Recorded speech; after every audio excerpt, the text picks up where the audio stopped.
Hey, this is Meredith's husband. I've got some SEO advice for you, but I'm going to keep it really simple so that you can understand it, so it makes sense, and most importantly, so you can actually use it.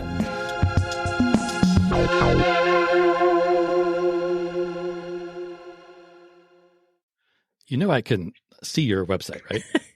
That you can see my website? Yeah. Yeah, you, Meredith, and you, the listener, I can see your website. Yes. You know that, right? Yes. Yeah. And so I know you're not blogging. Oh. I know you have maybe some blogs from like a few years ago. Yeah. And I know your that assistant you are listening maid? to this. I know that you know that you should be blogging. Yes. Everybody says the same thing. Oh, I need to. I know. And they mentally put that on the very bottom of page 2 of the to-do list. Yeah. Yeah. With cutting out sugar. Yeah. Same as cutting out sugar. I know I need to cut out sugar. Let's try to fix that. Okay.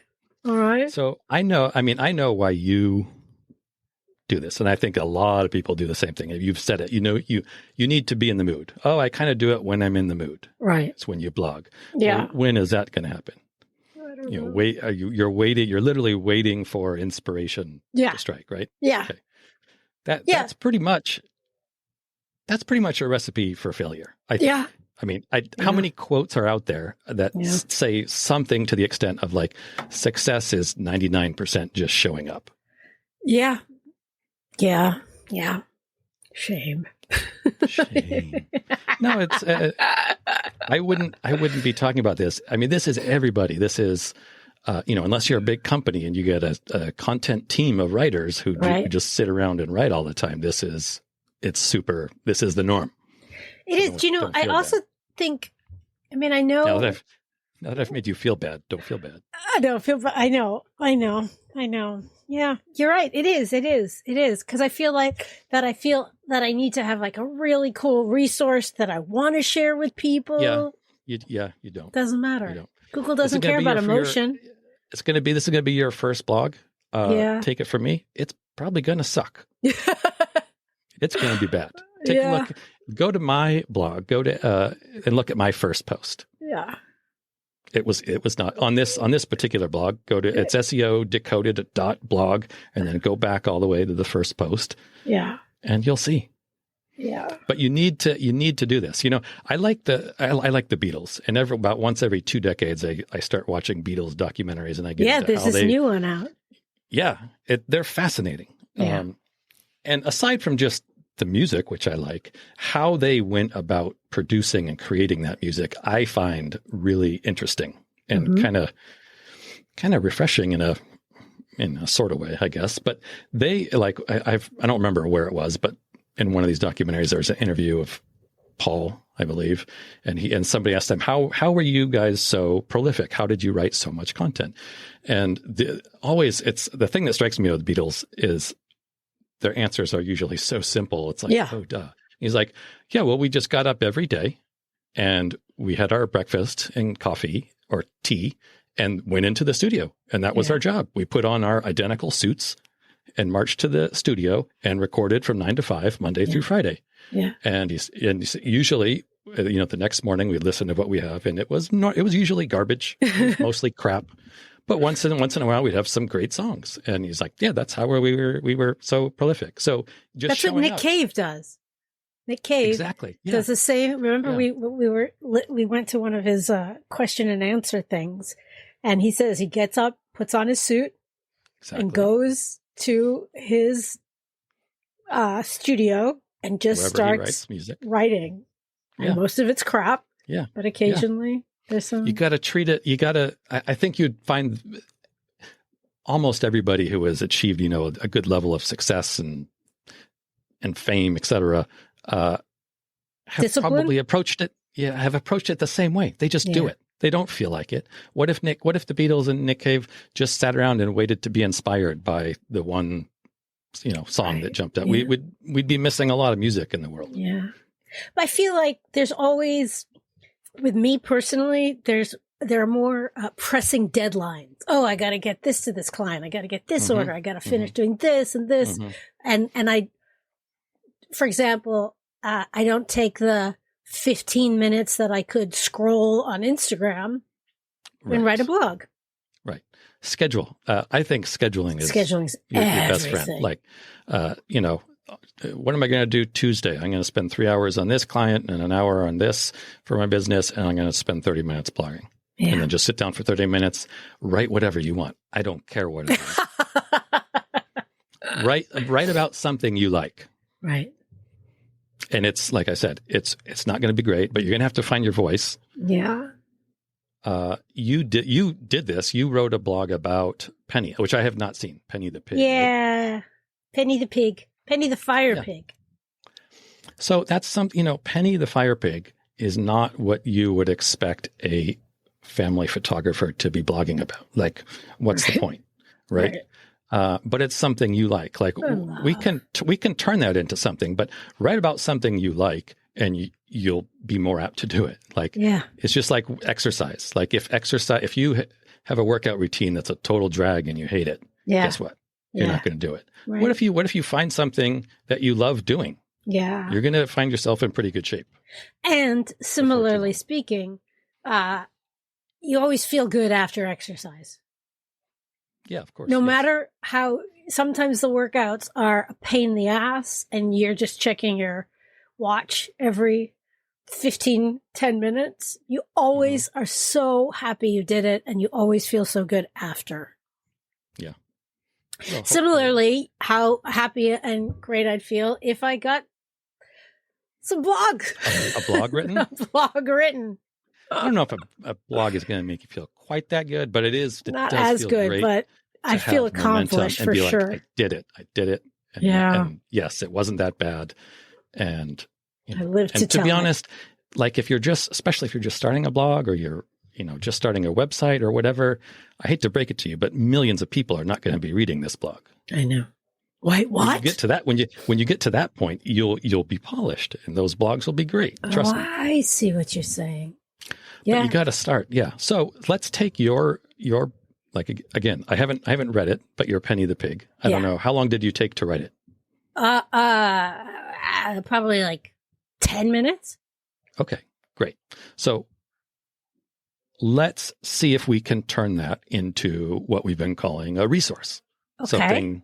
So you've written it, you spent 10 minutes. Now I don't. Maybe 15. Yeah, okay. Well, 30 minutes. Let's say 30 minutes. Let's say 30. Yeah, okay. I recommend giving yourself 30 minutes because that gives you a little bit of time to sink in and sit there for a few minutes and get into the mood. If you say, I'm going to give myself 15 minutes to write a blog, you're going to sit down and you're going to feel pressured, and it's going to be even worse. Right. So you wrote this blog. Yes. So once you do that, then you'll want to take a look at it and see, okay, well, how can I tweak it a little bit so that it's more of a resource for my clients? Mm-hmm. So what did you put in your post about Penny the Pig? I can't remember.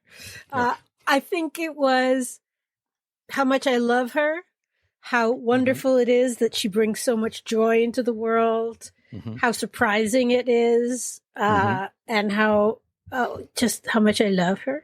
Mm-hmm. Okay, how great perfect. She is. Yeah, that's great. Super. Now, we want to tweak that a little bit to make it more of a resource, so make it something your clients would be interested in. Now, to me, this seems like it's a super easy, obvious choice. But this could easily be a blog, hey, something to do with your kids on a weekday afternoon, or if it's a weekends or whatever. So remember, you're talking to one person in your blog. Ideally, you're talking to your ideal client. Yeah. So you can you don't need to worry. Like, they might read it who are in Seattle. Mm-hmm. That's fine. Mm-hmm. You're speaking to somebody who lives in Brooklyn, who has kids. They're a parent. Mm-hmm. Here's something to do. You can do this on a Wednesday with your kids in the afternoon. Yeah. Penny the Pig is out at the firehouse every, I don't know what, give the schedule. Yeah. So you can go talk about the firehouse where she's looking. Oh, I was just going to say. You want to give some local signals to Google. So Google says, oh, this person really knows about Brooklyn. This blog is about what's happening in Brooklyn. She's an expert. Yes. So I don't know if firehouses have like websites, but you can link to it. Yeah. If there are directions somewhere. Could I link online somewhere? could I link to their Instagram? Is that a good idea or not? Yeah. Okay. Check to see first if they have like an official Brooklyn Firehouse page. Mm-hmm. It is when you're linking out and trying to build some local signals like this, it's nice to link out to what we call authoritative sites. So like the Firehouse. Right. Yeah, that's good. If something is well known, it's probably better. So, link to the, here's the nearest train stop. Take the R line, link to the MTA page if you need to. Link to, give their address, definitely. Mm-hmm, for sure. Probably wouldn't give their phone number. You could. And I don't know if they really want you doing that, Nah. Hey, calling the Firehouse. Hey, when's Betty going to be out? Name some local landmarks. Like it's across the street from the, whatever. Right. And try to name a local landmark. We're actually recording this, so. I know. Don't say across the street from Starbucks because there's a Starbucks literally everywhere. Try to make it, if there's like a Magnolia Bakery across the street. No, there isn't, but something where it's like, oh, that's a one of a kind Brooklyn establishment. I'm going to mention it. Give the schedule. Penny is out on Wednesdays or here's where you can check the schedule. Right. What should you bring?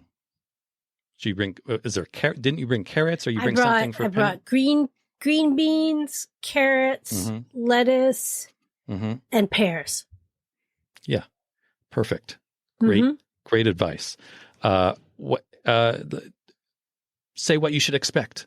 Okay, you're not going to be able to go up and touch Penny or hold Penny. I don't know what the etiquette is or what happens, but say, here's what happens. Here's what you should do. Here's what you should not do. Here's some things you should bring. And you see how this is now a resource for something? Yeah, I do. Like this is a really excellent little nugget for your target audidience. Yeah, yes, it is. So like I said, and this is something you like. So start. You already wrote it.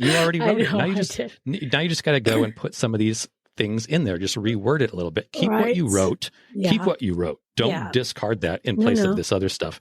Keep the heartfelt stuff and your personality in there. But then beneath that, have some little sections. When to go, what to bring, what to wear, where it is, stuff like that. And now it's a nice little thing that I mean that seems perfect. Yeah. Yep.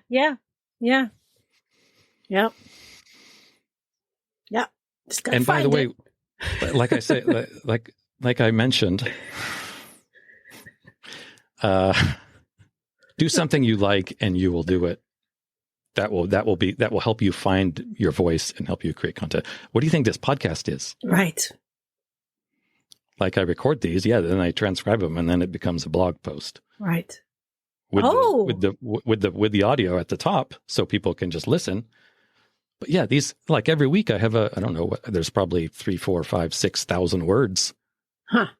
I don't want to write 6,000 words a week but and then think about it. We talk every week about SEO and websites and blogs and all these kind of good sort of keywords in here. I don't even need to worry about it. It just kind of happens naturally. Oh, right. Clever. Yeah, you're very clever, my friend, my husband. So try that. Just sit down 30 minutes, write whatever you want. I don't care. Whatever you like, whatever, makes you happy. Write about that. Then a couple days or a week later, a couple days later, can you stop singing? Then just revisit and see, okay, how can I tweak this and how can I make something and make this sort of valuable to my audience? Yeah. To the people who I cater to. Yeah. And it doesn't have to be your actual clients, but you know that your audience is parents in Brooklyn. Right. Here's something to do with your kids. That's a great idea. It's different.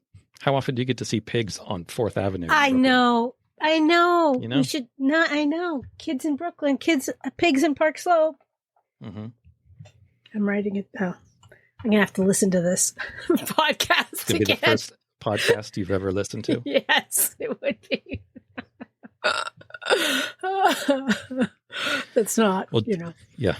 Do that. If you do that and you're like, I don't know how I can make this, turn it into a resource for my audience, tag me on Instagram at Meredith's Husband, DM me, say, and just a link to it. And I'll take a look, depending on when you listen to this. If you do this 20 years from now, I might not be available, but try it anyway. I hope so. I hope you will be. Okay. Thank you. Yeah. Right. Good. And remember, don't put so much pressure on yourself. Yeah. It's not going to, the first one is not going to be great. Does the first photo you ever took, was it amazing? Did it win awards? It was really good. The first time you ever clicked the button. Yeah. It was really good. Yeah. Well, you ruined my analogy. Probably in high school. Fair enough. If you looked at it now, you'd be like, oh, wow. Okay. Probably. Well, blogging's no different. Yeah. Okay. Everything, nothing is different than this, I don't think, really. Baking cookies. Yeah, but the first cookies you ever made in your life, were they the best ones you've ever had? No. Yes, they were. Actually, you just eat the cookie dough raw, don't you? So yes. doesn't make a huge difference. I am a monster.